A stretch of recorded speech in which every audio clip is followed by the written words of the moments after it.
और भाई लोग क्या हाल चाल है, कैसे हो तुम लोग? सब एकदम बढ़िया। तो यार आज हम लोग पढ़ने वाले हैं अपने क्लास 11th का चैप्टर नंबर 1 जिसका नाम है the portrait of A lady. यहाँ पर पोर्ट्रेट का मतलब फोटो या पेंटिंग नहीं है, यहाँ पर पोर्ट्रेट का मतलब है डिस्क्रिप्शन। एक लेडी के लाइफ के बारे में डिस्क्राइब किया गया है और वो लेडी कोई और नहीं बल्कि हमारे राइटर खुशवंत सिंह की दादी जी हैं। जी हाँ यार, हमारे राइटर खुशवंत सिंह यार अपनी दादी के बारे में बताते हैं कि उनकी दादी यार कैसी थी, वो कैसी दिखती थी, वो क्या क्या करती थी। इन सारी चीज़ों के बारे में डिस्क्राइब किया गया है इस चैप्टर में। तो चलो यार कहानी को शुरू करते हैं। हमारे राइटर खुशवंत सिंह कहते हैं कि मेरी दादी बिल्कुल यार औरों की दादी की तरह थी, बूढ़ी और उनके चेहरे पर रिंकल्स थे और लगभग 20 सालों से ना वो वैसा ही दिख रही है जब से मैं उनको जान रहा हूँ। कुछ लोग कहते थे कि एक समय पे मेरी दादी जवान और खूबसूरत हुआ करती थी और उनका एक पति भी था, लेकिन यार मुझे इन सब बातों पे विश्वास नहीं होता क्योंकि यार 20 साल से जब से मैं इनको देख रहा हूँ ये वैसी की वैसी ही दिख रही हैं। मेरे दादाजी की तस्वीर ड्राइंग रूम में मेंटल पीस के ऊपर लगी हुई है। मेंटल पीस यार इस चीज को कहा जाता है जहाँ पर यार नीचे से आग लगी हुई होती है और ऊपर से यार घेरा हुआ होता है, ठीक है। ये जो तुम देख रहे हो इसको यार मेंटल पीस कहते हैं। मेरे दादाजी के सर पर पगड़ी थी और उन्होंने यार ढीले ढाले कपड़े पहन रखे थे और उनकी यार लंबी सफेद बड़ी बड़ी दाढ़ी थी जो कि उनके छाती तक आती थी और वो यार एटलीस्ट 100 साल के दिखते थे और उनको देखकर ऐसा बिल्कुल भी नहीं लगता था कि एक समय पर इनकी पत्नी या फिर इनके बच्चे होंगे। उनको देखकर बस यही फील होता था कि इनकी ना बहुत सारी पोता और पोती होगी। ऐसा बिल्कुल भी नहीं लगता था कि एक समय पे ये जवान होंगे और इनकी यार पत्नी होगी या फिर इनके बच्चे भी होंगे। उनकी फोटो यार बुढ़े वाली फील देती थी, तो ऐसा लगता था कि बस इनकी ढेर सारी पोता पोती होगी, बच्चे तो होंगे ही नहीं इनके। और जहां तक मेरी दादी की जवान और खूबसूरत होने की बात रही तो ये विचार यार मेरे दिमाग में ना उलटफेर है। मतलब मुझे तो समझ में नहीं आता कि यार कैसे यार मेरी दादी जवान हो कैसे सकती है। मैं 20 साल से देखते आ रहा हूँ ऐसी की ऐसी बुढ़ी दिखती है, ये जवान कैसी हो सकती है?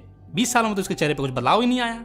मेरी दादी हमेशा अपने बचपन के गेम के बारे में बताती थी कि जब मैं बच्ची थी तो मैं ये खेल खेला करती थी और ये सब बातें ना उनके मुंह से शोभा देती नहीं थी, एकदम बेतुकी लगती थी। ये सब चीजें जब वो बताती थी तो मुझे लगता था कि मैं कोई कहानी कोई ग्रंथ सुन रहा हूँ, जो कि अक्सर मेरी दादी सुनाया करती थी। मेरी दादी हाइट में छोटी थी, थोड़ा सा मोटी थी और झुकी हुई रहती थी। मतलब उनके जो कुबर हैं वो झुके हुए रहते थे। अब बूढ़ी हो गई तो ऑब्वियसली उनकी कुबर जो है वो झुक गई होगी और उनके चेहरों पर झुर्रियां एकदम जाल की तरह थी जो इधर उधर बिखरी हुई थी। जब से हमने उन्हें देखा है वो वैसी की वैसी ही दिखती है, एकदम बूढ़ी। वो इतनी बूढ़ी है कि इससे ज्यादा और बूढ़ी हो ही नहीं सकती। 20 सालों से बिल्कुल वैसी की वैसी दिख रही है। भले वो कभी प्रीटी रही हो या नहीं रही हो, लेकिन वो हमेशा से ब्यूटीफुल रही है। इस लाइन का मतलब ये है कि भले ही वो चेहरे से कभी खूबसूरत रही हो या नहीं रही हो, लेकिन मन से अपने दिल से हमेशा ही खूबसूरत थी, हमेशा ही साफ थी। उनके मन में कोई भी भेदभाव नहीं था, वो मन से बहुत ही साफ थी, बहुत ही खूबसूरत थी। चेहरे से भले ही ना हो लेकिन मन से थी। वो धब्बे रहित सफेद कपड़े पहनती थी और अपने कुबर को संतुलित करने के लिए एक हाथ कमर पर रखती थी और दूसरे हाथ से माला को गिनती रहती थी और घर में इधर उधर घूमती रहती थी। पूजा पाठ का ना बहुत शौक था यार मेरी दादी को। चांदी जैसे सफेद बाल थे, चेहरे पर पीली झुर्रियां थी और उनका होठ हमेशा एक भजन गाती रहती थी। मतलब वो हमेशा प्रार्थना करती रहती थी, भगवान के भजन गाती रहती थी।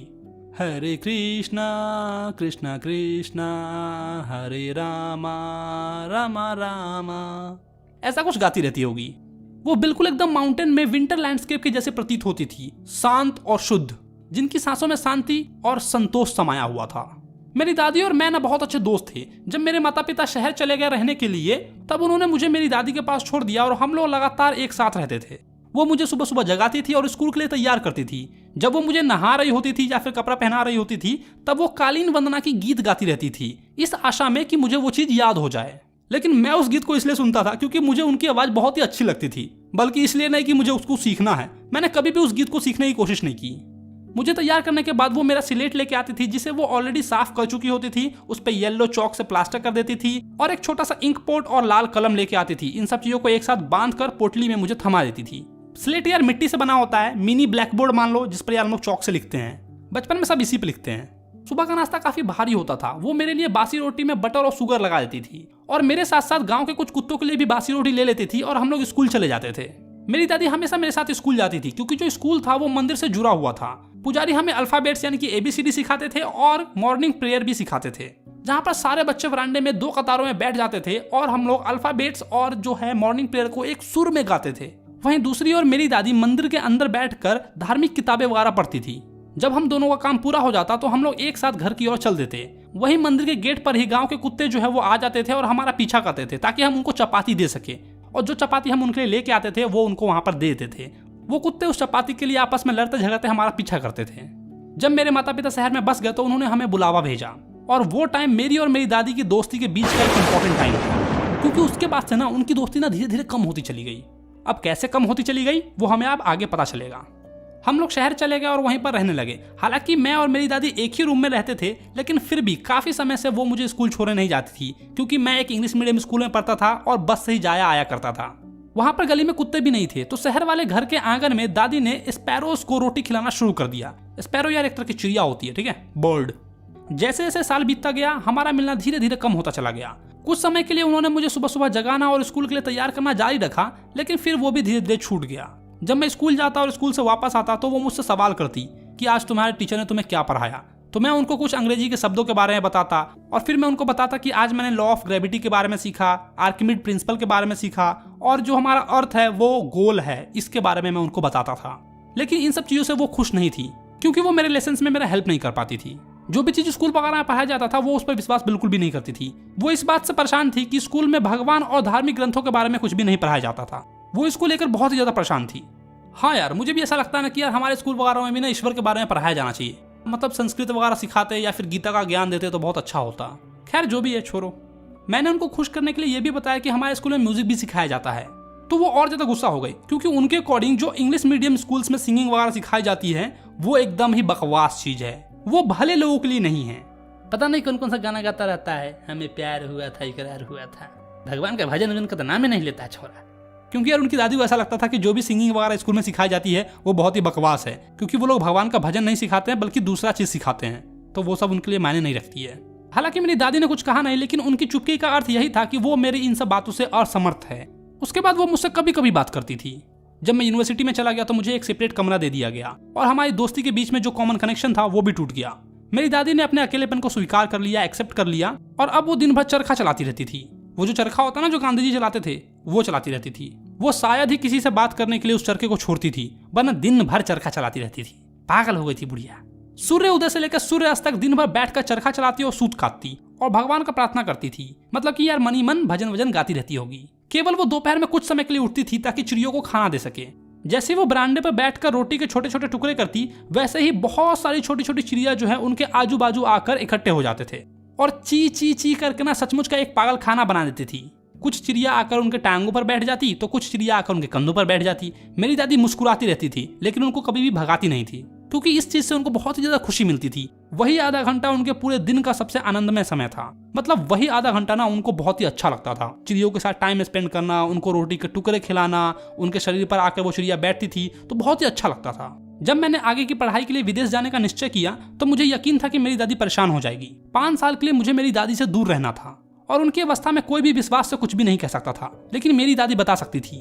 वो बिल्कुल भी भावुक नहीं हुई। वो मुझे रेलवे स्टेशन तक छोड़ने भी आई, मेरे माथे पे किस किया और कुछ भी नहीं बोला, और न ही उनके चेहरे पर कोई भी एक्सप्रेशन था, कोई भी हाव भाव नहीं था। बस उन्होंने एक ही लाइन कहा होगा, जीते रहो पुत्र, बाप का नाम रोशन करना, जीते रहो जीते रहो।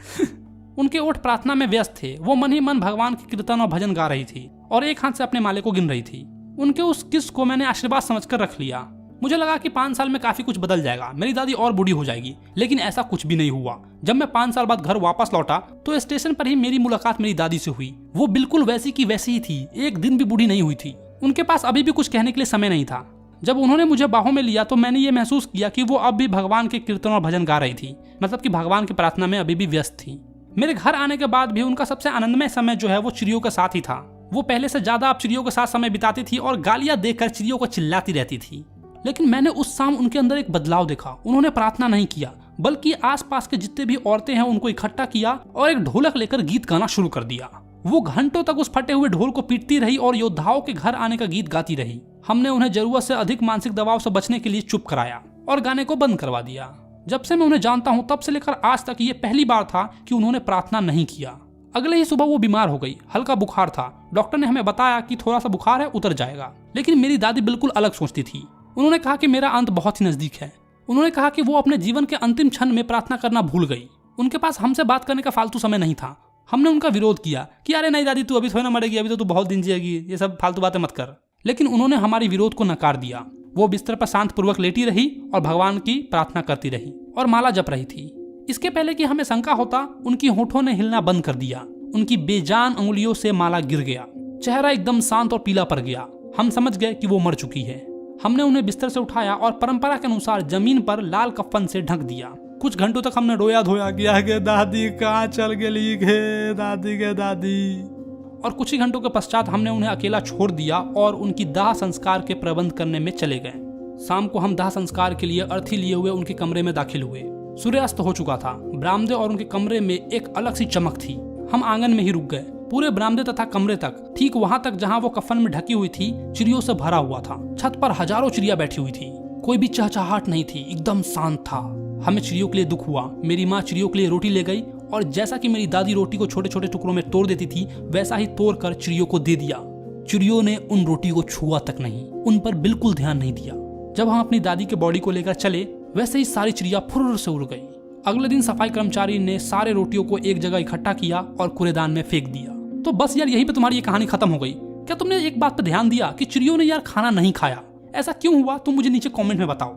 मुझे लगता है कि हमारे राइटर की जब दादी मरी तो शायद उन चिड़ियों को भी बहुत दुख हुआ होगा, इसलिए उन्होंने उस रोटी पर ध्यान भी नहीं दिया। बाकी तुम्हें क्या लगता है, तुम मुझे नीचे कमेंट करो। वीडियो अच्छा लगा तो वीडियो को लाइक करो। और हाँ यार, अगर तुमने अपने भाई के चैनल को अब तक सब्सक्राइब नहीं किया तो क्या कर रहे हो यार, भाई के चैनल को सब्सक्राइब करो, फ्री का है। और हाँ यार, इंस्टाग्राम पे मुझे फॉलो करना बिल्कुल मत भूलना, ठीक है? चलो तो मैं मिलता हूं तुम्हें नेक्स्ट वीडियो में। Bye bye.